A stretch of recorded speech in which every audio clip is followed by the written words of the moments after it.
Welcome to the Slop Temple. We pray this video helps. You start by locking the deal and funding quickly. You cannot hesitate. Use comparable sales to calculate ARV and set a clear rehab budget, including 10% contingency. Once you have a target property and lender lined up, order inspections and title search immediately so surprises don't delay closing. Make offers structured to protect profit, inspection contingency, clear closing timeline, and earnest money limits. This first push prevents overpaying and preserves your margin when you begin renovation.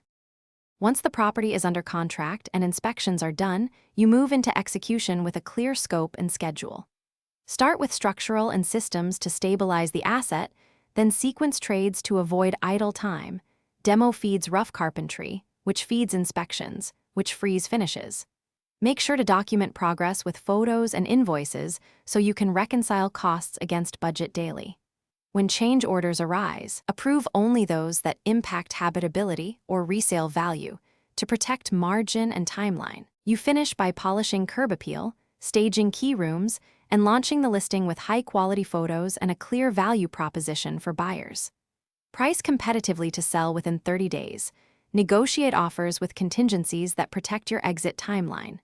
If the appraisal or offers come in low, don't panic.